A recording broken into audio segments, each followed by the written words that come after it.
In today's video, I'll be teaching you about dials. I'll go over what is a dial, how to practice dials, and how to transition from dials into finger tuts.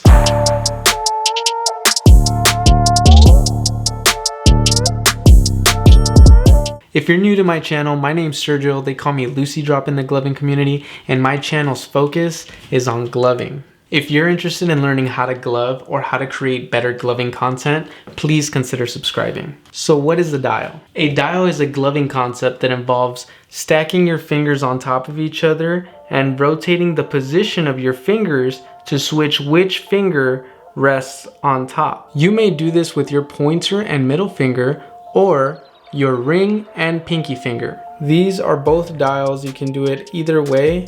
Have fun with it. Let me see what you guys come up with.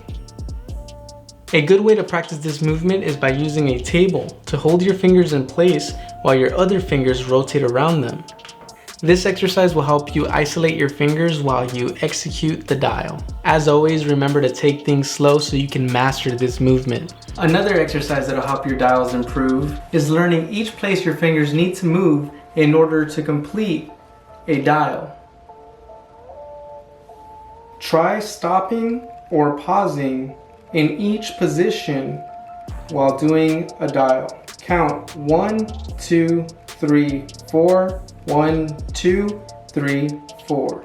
Once you get comfortable with dials, try to get creative with the movement. Try an isolating dial climb or split your dials with your hand or your thumb.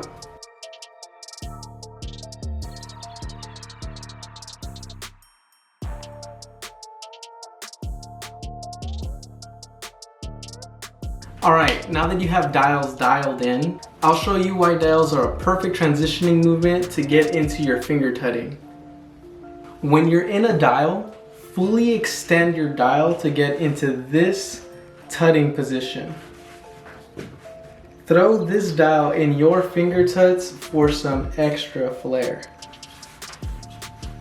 So there you have it. I taught you what is a dial, how to practice dials, and how to transition from your dials into your finger tuts. As always, if you got anything of value from this video, make sure to like, subscribe, and share this with someone who might get value out of this as well. And lastly, if you would like to help me grow this channel, I do sell t-shirts for the gloving community. You can hit me up to buy some. Check out the link in the description for my Teespring store, or use my discount code whenever you're buying something at Amazing Lights, Throw Lights, Futuristic Lights, or iHeart Raves. Using code LucyDrop will save you 10% off those stores. Every dollar I make through this channel will be reinvested to the business. Whether that is paying designers to create more designs, hosting giveaways, or increasing production value, it'll all go back to this. Thanks for watching. Until next time, peace.